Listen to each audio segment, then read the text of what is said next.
बिस्मिल्लाहिर्रहमानिर्रहीम। टेस्टी। जी हाँ, आज हम बनाएंगे बहुत ही टेस्टी करेले प्याज और ये इतने लजीज बनेंगे कि बच्चे भी इसे बहुत ही आसानी के साथ खा लेंगे। अक्सर बच्चे करेले इसलिए पसंद नहीं करते हैं कि इसमें बहुत ज़्यादा कड़वाहट होती है।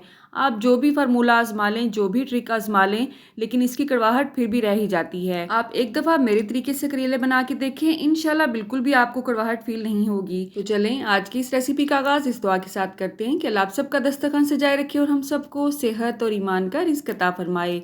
तो अल्हम्दुलिल्लाह आजकल मार्केट में बहुत ही फ्रेश केले आए हुए हैं। इस तरह से पीलर की मदद से हमेशा मैं इसका छिलका रिमूव करती हूँ, जो कि बहुत ही आसानी के साथ और मिनटों में छीले जाते हैं। छीलने के बाद लंबाई रुख हम इसे 2 टुकड़ों में काट लेंगे और चम्मच की मदद से इसके जो बीज हैं वो रिमूव कर लेंगे। इस पॉइंट पे मैं स्टैंड के बगैर ये वीडियो बना रही हूँ, इसलिए वीडियो बनाने में मुझे थोड़ी सी दिक्कत पेश आ रही है, ठीक है।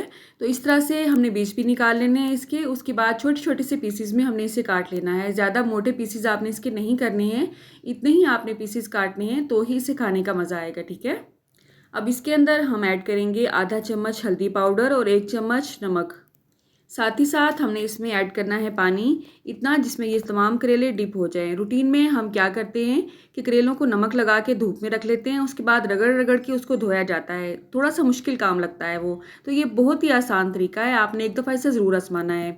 पानी डालने के बाद अच्छी तरह से मिक्स करेंगे और उसके बाद इसे कवर करके आपने कम से कम आधे घंटे के लिए छोड़ देना है। आधे घंटे के बाद आपने ये पानी भी रिमूव कर देना है और खुले पानी से अच्छी तरह से इसे खंगाल लेना है। और उसके बाद किसी भी ट्रे में फैला के या तो आपने इसे धूप में रख देना है या पंखे के नीचे आपने अच्छी तरह से इसका जो पानी है एक्स्ट्रा वो खुश्क कर लेना है। इस तरह से करेलों की जो भी कड़वाहट है एक्स्ट्रा वो पानी के थ्रू निकल जाएगी और बच्चे बड़े सब बहुत शौक से इसे खाएंगे। अब यहाँ पे कढ़ाई को मैंने चूल्हे पे चढ़ा लिया है। आधे कप से थोड़ा सा ज़्यादा हम इसमें कुकिंग ऑयल ऐड करेंगे। आप चाहें तो इसे घी में या देसी घी में भी बना सकते हैं। अब ये जो हमने करेले खुश्क करके रखे हुए थे इसे कढ़ाई में शिफ्ट करेंगे। उसके बाद दरमियानी आंच पे आपने अच्छी तरह से इसे भून लेना है।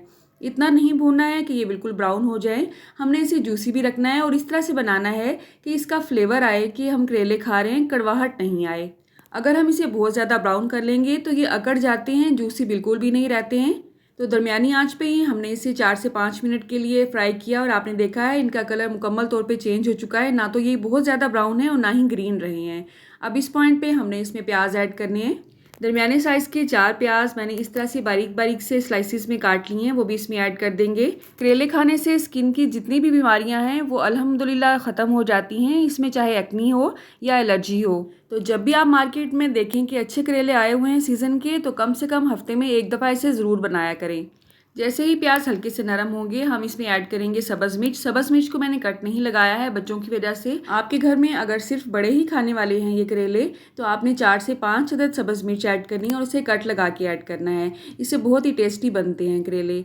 अब यहाँ पे हमने तमाम जो प्याज और करेले कढ़ाई में फ्राई किए हैं उसे हम अलग कर लेंगे और 1 चम्मच चॉप किया हुआ लहसुन ऐड करेंगे। लहसुन का पेस्ट ऐड नहीं करना है, बल्कि इसे आपने छुरी की मदद से मोटे मोटे और छोटे छोटे से पीसीज में काट लेना है। इससे इसका फ्लेवर बहुत अच्छा आता है। हल्का सा भूनने के बाद हम इसमें टमाटर ऐड करेंगे। टमाटर मैंने एक बड़े साइज़ का लिया है, इसका छिलका भी आपने रिमूव कर लेना है और अंदर जो मोटे बीज अगर आपको नज़र आते हैं तो वो भी रिमूव कर लेने हैं, क्योंकि ये हमारी किडनी के लिए अच्छे नहीं होते हैं। आधा चम्मच इसमें मैंने ज़ीरा ऐड किया है, सफ़ेद ज़ीरा। ये भी हम भुनाई के दौरान ही इसमें ऐड कर देंगे।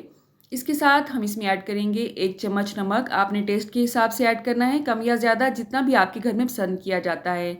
आधा चम्मच इसमें हल्दी पाउडर और 1 चम्मच मैंने इसमें सुर्ख मिर्च का पाउडर ऐड किया है। बहुत ही बेसिक से मसाले हैं, नमक, मिर्च, हल्दी और ज़ीरा, बस। इसके अलावा हमने इसमें कुछ भी अलम बलम ऐड नहीं करना है। किसी भी सब्ज़ी में अगर बहुत ज़्यादा मसाले आप ऐड करेंगे तो जो सब्ज़ी का असल फ्लेवर है वो ख़त्म होकर रह जाता है। उसमें जस्ट गरम मसालों की और बहुत से मसालों की खुशबू आ रही होती है। तो मसाले की अच्छी तरह से भुनाई करने के बाद हमने ये प्याज और करेले जो कि हमने फ्राई करके साइड पर रखे हुए थे वो भी ऐड कर देने हैं। साथ ही साथ जितना भी ऑयल आपका रह गया है प्लेट में वो भी आपने अच्छी तरह से वापस कढ़ाई में ऐड कर देना है। अच्छी तरह से मिक्सिंग के बाद हमने हल्की आंच पे इसको दम पे लगा देना है।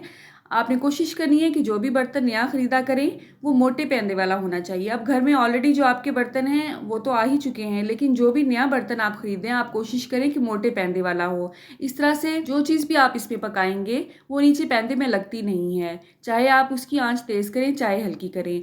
तो अल्हम्दुलिल्लाह आप देख सकते हैं 10 से 12 मिनट के लिए हल्की आंच पे पकाने के बाद इसकी कितनी ही अच्छी लुक आई है। करेले अच्छी तरह से गल चुके हैं। प्याज बहुत ज़्यादा हमने नरम नहीं किए हैं क्योंकि हमने इसकी ऐसी ही लुक लानी थी। हल्का सा आपको क्रंच फील होगा खाते हुए, जो कि प्याज का होगा और बहुत ही टेस्टी लगेगा इंशाल्लाह। इस पॉइंट पे आप मोटी कटी हुई जो सब्ज़ मिर्च हैं वो भी डाल सकते हैं। मैंने बच्चों की वजह से ऐड नहीं किए हैं। आप एक दफ़ा ये रेसिपी बनाएंगे तो इंशाल्लाह आप दोबारा इसी ही रेसिपी के थ्रू बनाएंगे, ये मेरा दावा है। आप कहाँ से हो, किस सिटी से मेरी वीडियोस को वॉच करते हैं, कमेंट बॉक्स में अगर आप मुझे बताएंगे तो मेरे लिए कि नाम से कम नहीं होगा। अल्लाह आप सबको सेहत और ईमान का रिज़्क अता फरमाए और हम सब के रिज़्क में कसरत से ज़्यादा बरकत और आसानी अता फरमाए। रुके रुके सुने, जाने से पहले वीडियो को लाइक कर दें, अच्छी लगी तो शेयर कर दें और सब्सक्राइब करने के बाद बेल का आइकन भी ज़रूर प्रेस करें। जज़ाकल्लाह। मेरी नेक्स्ट वीडियो तक अल्लाह हाफिज़।